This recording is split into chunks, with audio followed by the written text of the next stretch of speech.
Ya, sebelumnya Assalamualaikum warahmatullahi wabarakatuh. Boleh tahu untuk acara hari ini agendanya apa? Waalaikumsalam warahmatullahi wabarakatuh. Nama saya Ustadz Hilmi Almas.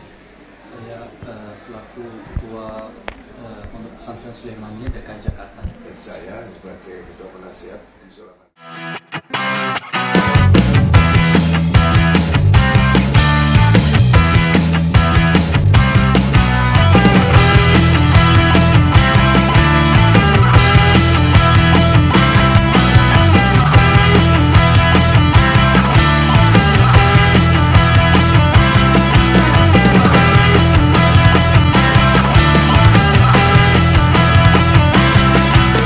Assalamualaikum warahmatullahi wabarakatuh.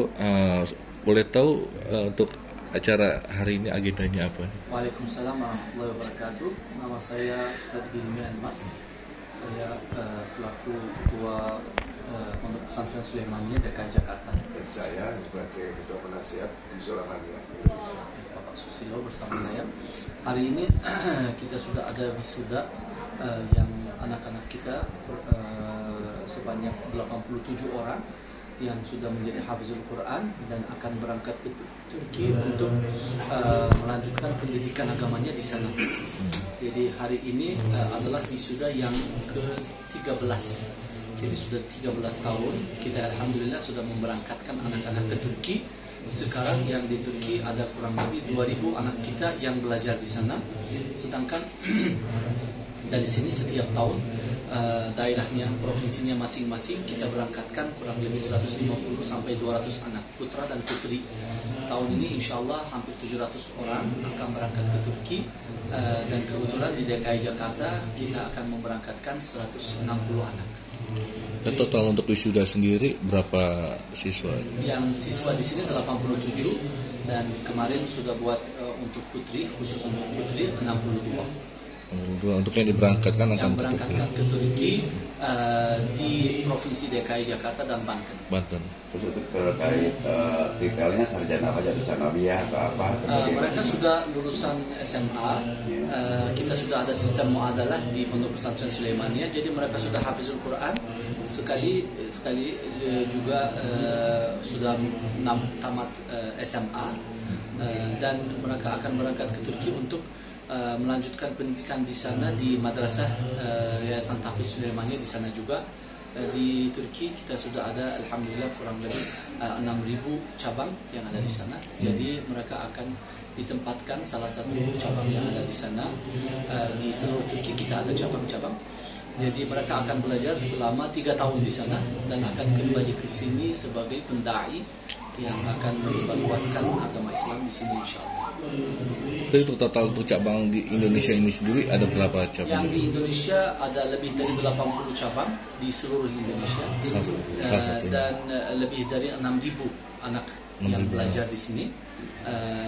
Dan di DKI Banten sekarang sudah ada 20 cabang. Ada di Jawa Timur, Jawa Tengah, Sumatera, Sulawesi, Lombok, Bali, di sana juga ada. Alhamdulillah, tapi kebanyakan di Jawa. Tapi ada rencana untuk membangun misalkan selain dari Indonesia atau Turki sendiri untuk cabang-cabang itu sendiri dari ya di seluruh dunia. Seluruh dunia kita sudah ada lebih dari 140 negara dan di setiap negara ada asrama-asrama kita, pondok pesantren kita di Malaysia, di Singapura dan lain-lain.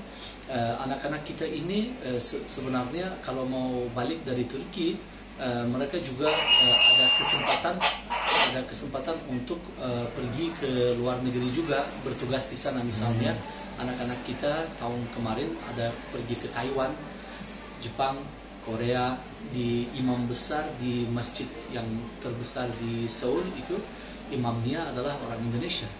Jadi anak kita terus ada di Malaysia, ada di Singapura, di Thailand, di Filipina, di Turki, di Mesir, Sudan, dan tahun ini insya Allah mungkin kalau ada kesempatan akan pergi ke Amerika Serikat dan Kanada juga. Tahun kemarin ada di Ukraina, tapi karena ada konflik di sana, mereka terpaksa balik ke sini. Lantas untuk pengajar sendiri yang di Turki ada berapa negara? Hanya Indonesia atau dari berbagai macam dari Asia atau bagaimana? pengajarnya. Pengajarnya di Turki ada orang Turki, ada orang luar juga. Kebanyakan anak-anak kita pergi ke sana biasanya ustadz-ustadznya juga orang Indonesia, tapi bahasanya bahasa Turki agar memperlancar bahasanya. Jadi pas kembali ke sini mereka sudah ada 3 bahasa Turki, bahasa Arab, dan bahasa Indonesia.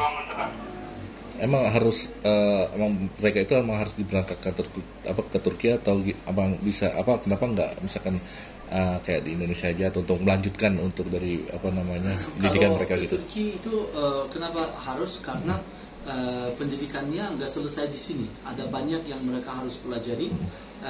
Ada tingkat tahfiznya di sini, tapi buku kuning yang yang ilmu-ilmu yang berkenaan dengan Al-Quran secara lebih dalam mereka belajar di sana, karena dari seluruh dunia ada orang-orang, ada anak-anak. Jadi mereka bukan saja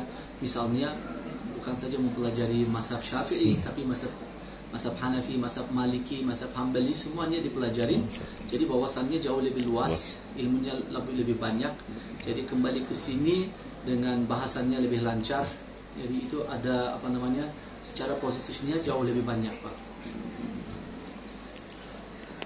Tapi untuk dari visi misi dari pesantren ini apa itu, Pak? Kalau visi kita itu mewarnai dunia dengan Al-Quran.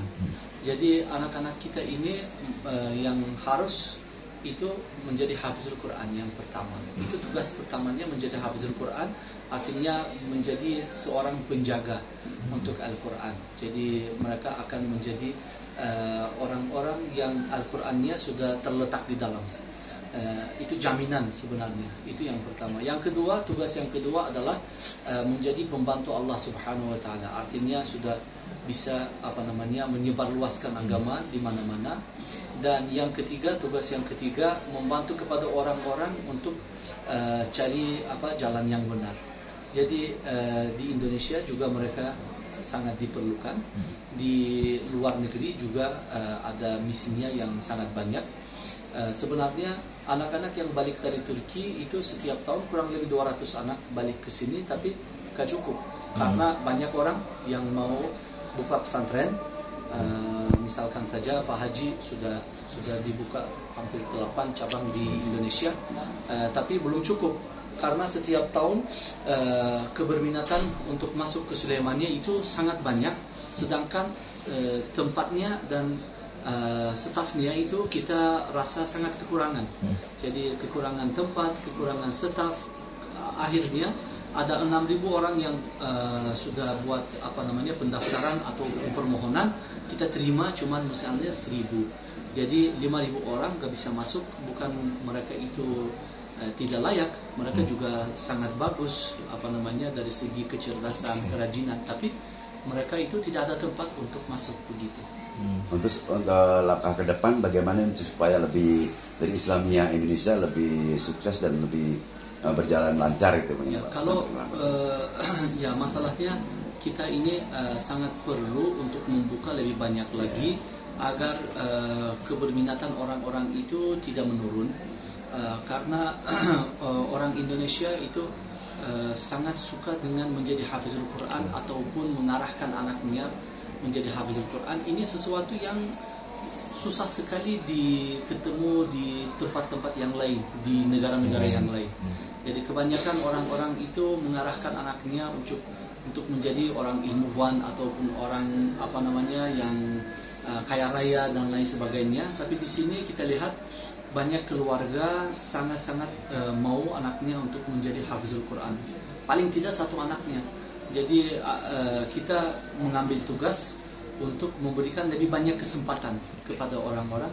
Jadi saya rasa kalau dengan kecepatan begini, mungkin beberapa tahun lagi insya Allah ada jauh lebih banyak tempat-tempatnya.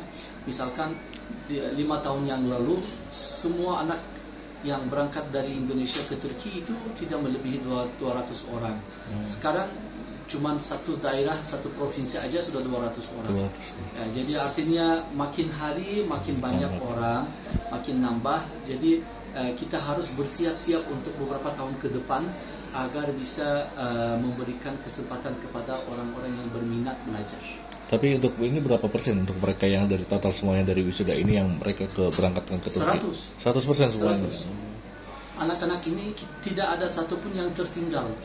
Jadi pas waktu masuk mereka itu dipilih dengan sangat baik, dididik dengan sangat teliti, sangat dalam. Akhirnya mereka tidak ada yang ragu untuk berangkat. Kadang-kadang ada masalah keluarga, masalah penyakit dan lain sebagainya, tapi cuma 1-2% saja. Nah, untuk Pak Haji sendiri kenapa jadi Dewan Penasihat? Pak Haji harus bicara lebih banyak lagi. Ya, kita berupaya dengan mulai tahun 2005 sampai sekarang. Saya sudah membangun sekian banyak, tapi belum banyak. Jadi harus menambah karena kebutuhan santri-santri yang mau mendaftar itu sangat luar biasa. Sudah hampir 6.000, yang diterima cuma 1.000. Kan yang 5.000-nya kemana? Insya Allah nanti kedepannya kita akan membangun lebih banyak. Ya, ada nggak sih Pak Haji, ini kan misalkan ya untuk bagi orang-orang yang kalangan yang tidak mampu untuk pengen masuk ke pesantren itu gimana? Kita terima. Gitu. Itu ada subsidi silang dari kita bahwa yang tidak mampu, anak yatim, kita bantu. Jadi solamannya juga membantu, tidak yang bisa memberi santunan juga, tapi yang tidak bisa memberi santunan kepada solamannya kita bantu. Mungkin ada syarat tertentu nggak Pak Haji untuk mereka bisa masuk apa gitu ya, kriteria? Kan ada kriterianya, terutama mungkin dari kelurahan kan itu ada surat ya bahwa dia anak yatim tidak mampu kan pasti ada. Dan sekolahnya pasti dia sudah ada juga di sekolah. Nah, itu terus gini Pak Haji, ada lagi nih, dia pintar sekalipun dalam agama, tapi dia badannya agak bertato, itu bagaimana Pak? Bisa diatasi tidak itu Pak? Saya rasa soal bertato itu bisa dibersihkan. Bisa dibersihkan tato itu. Sekarang sudah modern ya. Jadi dia mau masuk dibersihkan dulu itu bisa. Ya. Oke.